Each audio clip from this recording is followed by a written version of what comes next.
عبادت کی ایک روح بتائی حضور نے، لب لباب کہیے اس کا، وہ کیا ہے؟ دعا۔ الدعاء مخ العبادہ، الدعاء هو العبادہ۔ حضور کی یہ دو احادیث بہت سادہ، بہت مختصر۔ دعا ہی عبادت کا جوہر ہے۔ مخ کہتے ہیں ہڈی کے اندر جو گودا ہوتا ہے وہ مخ ہے۔ گودا جو ہے عبادت کا وہ کیا ہے؟ دعا۔ توحید فی الدعا کیا ہے؟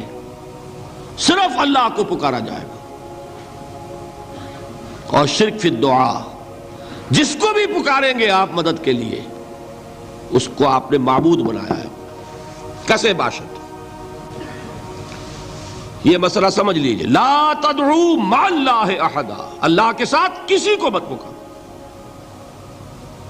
حضور نے فرمایا کہ جوتی کا تسمہ بھی مانگنا ہو تو اللہ سے مانگو۔ اللہ نے تو دروازہ کھولا ہوا ہے، جو چاہو مانگو، کسی اور سے مت مانگو۔ دیکھیے ایک علمی مسئلے اور ہوتے ہیں، یہ جو روحانیات کا معاملہ ہے، عالم ارواح میں کیا صورت ہے، ارواح صرف کہیں اللہ کے پاس کسی کولڈ سٹوریج میں ہے یا اس کا اس دنیا سے بھی کوئی تعلق ہے، یہ علمی مسائل ہیں۔ فرض کیجئے اس وقت کوئی ارواح یہاں موجود ہو، فرض کیجئے، میں اس کا انکار نہیں کروں گا، ہو سکتا ہے کہ ہو سکتا ہے کوئی روحانیت والا شخص بتا بھی دے کہ ہاں فلاں کی روح موجود ہے، ہوگی بھائی، اسے نظر آتی ہوگی، ٹھیک ہے۔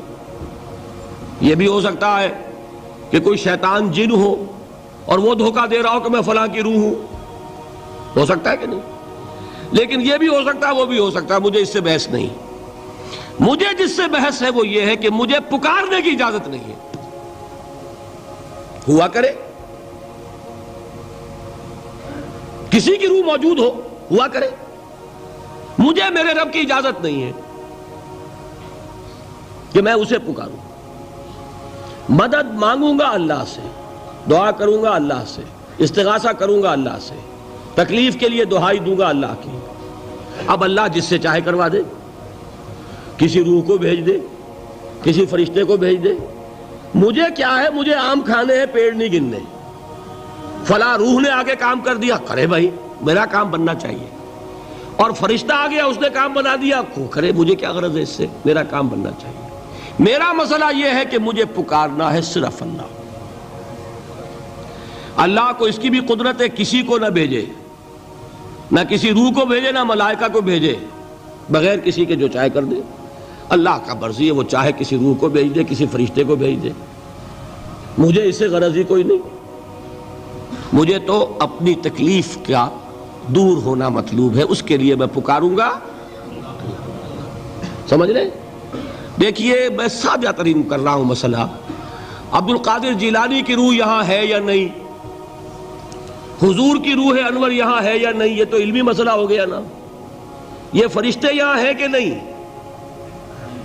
کوئی اختلاف ہے؟ میں پکار سکتا ہوں اسے کہ بھائی ذرا میرا کام کر دینا ہے؟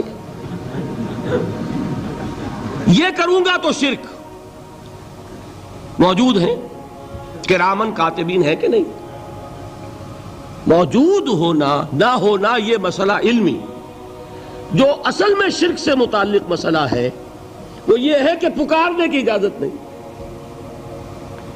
دیکھیے حضور کی ایک حدیث ہے، اور یہ ایک ہمارے لیے خوشخبری ہے۔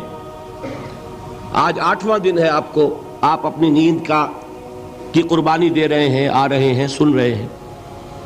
یہ حدیث بھی سن لیجئے، بشارت والی حدیث ہے۔ مجتمع قوم فی بیت من بیوت اللہ، نہیں جمع ہوتے کچھ لوگ اللہ کے گھروں میں سے کسی گھر میں۔ اس کا مصداق اول تو مسجد ہوگی، لیکن تقریباً تمام محدثین نے مانا ہے کہ صرف مسجد تک محدود نہیں ہے، سب گھر اللہ کے ہیں۔ یہ جگہ کس کی ہے؟ تو عام ہے یہ چیز، لیکن مسجد کا ہوگا تو وہ مصداق اول ہو جائے گا۔ مجتمع قوم فی بیت من بیوت اللہ یتلون کتاب اللہ ویتدارسونہ بینہم، کام کیا کر رہے ہوں کہ اللہ کی کتاب پڑھ رہے ہوں، وہ سمجھ رہے ہوں، سمجھا رہے ہوں، تو کیا ہوتا ہے؟ الا نزلت علیہم السکینہ، ان پر اللہ کی طرف سے سکینت کا نزول ہوتا ہے۔ وغشیتہم الرحمہ، رحمت خداوندی انہیں ڈھانپ لیتی ہے۔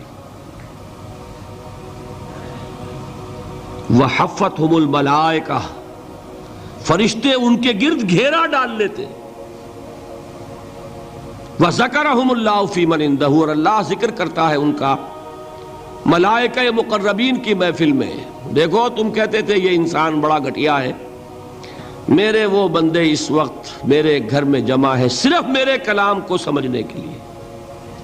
اللہ فخر کرتا ہے اس میں، ذکر کرتا ہے اللہ۔